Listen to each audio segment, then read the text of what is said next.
Kabupaten Badung harusnya mampu menjaga stabilitas pembangunan yang sehat dan dinamis, meningkatkan pertumbuhan ekonomi dari masa ke masa dengan menciptakan multiplier effect yang luas dan trickle down effect yang tinggi untuk menuju masyarakat Badung yang sejahtera, bahagia, dan merata.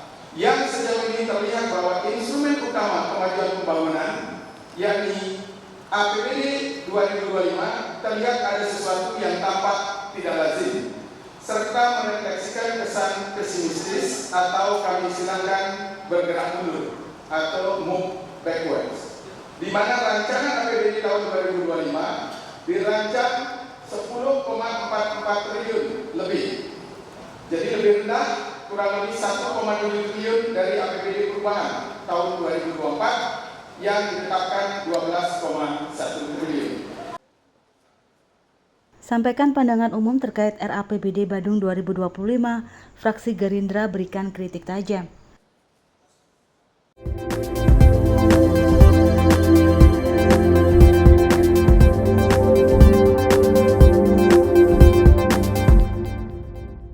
Fraksi Gerindra, Dewan Perwakilan Rakyat DPRD Kabupaten Badung menyampaikan pandangan umum atau PU terkait rancangan anggaran pendapatan dan belanja daerah atau RAPBD Kabupaten Badung tahun 2025.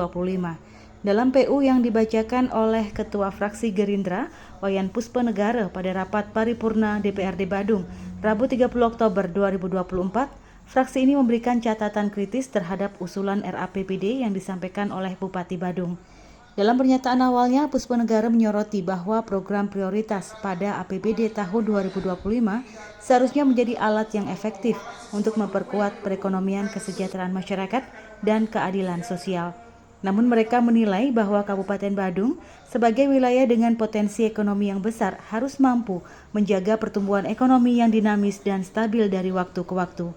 Fraksi Gerindra juga memberikan kritik tajam terhadap rancangan anggaran tahun 2025 yang diproyeksikan sebesar 10,44 triliun rupiah, lebih rendah 1,7 triliun rupiah dibandingkan APBD perubahan tahun 2024 yang sebesar 12,1 triliun rupiah. Fraksi Gerindra mempertanyakan alasan penurunan ini terutama mengingat tidak ada kejadian luar biasa yang seharusnya mempengaruhi anggaran.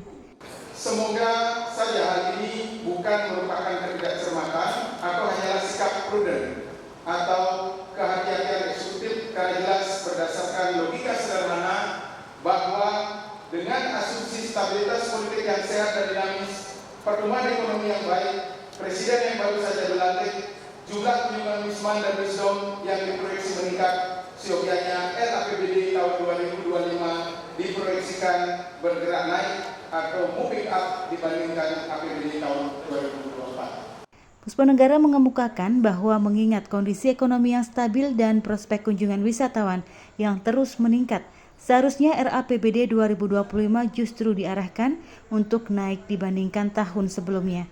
Berdasarkan data statistik pertumbuhan ekonomi Badung pada tahun 2024 tercatat mencapai 6% dan diperkirakan akan mencapai antara 6% hingga 6,5% pada tahun 2025. Di sisi lainnya, proyeksi kenaikan jumlah kunjungan wisatawan via Bandara Ngurah Rai terus digencarkan, seperti dengan peluncuran 90 autogate pada tanggal 30 Oktober yang baru lalu, yang memberi kenyamanan dan kemudahan bagi wisatawan untuk tidak lagi menunggu antrian yang panjang ketika tiba di Bali.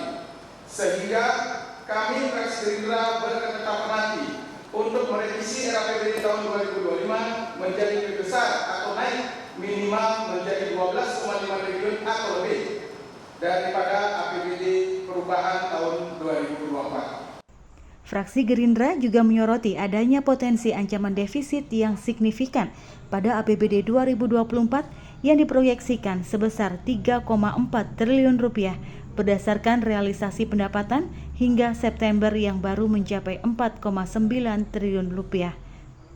Fraksi Gerindra meminta agar pemerintah lebih cermat dalam perencanaan keuangan untuk tahun mendatang guna menghindari defisit yang tidak terkendali. Sebagai bentuk kontribusi konstruktif, fraksi Gerindra menawarkan solusi jangka pendek untuk menanggulangi ancaman defisit. Pihaknya menyarankan percepatan penagihan piutang pajak yang hingga Januari 2024 tercatat mencapai 679,4 miliar rupiah. Selain itu, mendukung upaya Badan Pendapatan Daerah atau Bapenda Badung untuk melakukan langkah-langkah aktif dalam penagihan pajak termasuk melibatkan Kejaksaan Negeri Badung untuk menindak tegas penunggak pajak. Fraksi Gerindra juga mengusulkan penguatan sistem online yang terproteksi bagi pelaku usaha dan penempatan tenaga penginput pajak, terutama di objek-objek pajak hotel dan restoran atau PHR. PHR dinilai sebagai sumber pendapatan signifikan yang perlu dikelola secara profesional karena Badung secara otomatis memiliki hak atas 10% dari setiap pengeluaran wisatawan di objek PHR tersebut.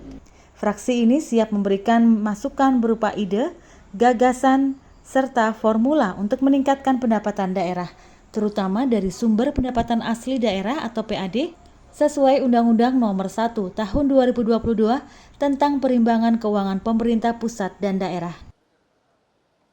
Kabar Bali Hits mengabarkan.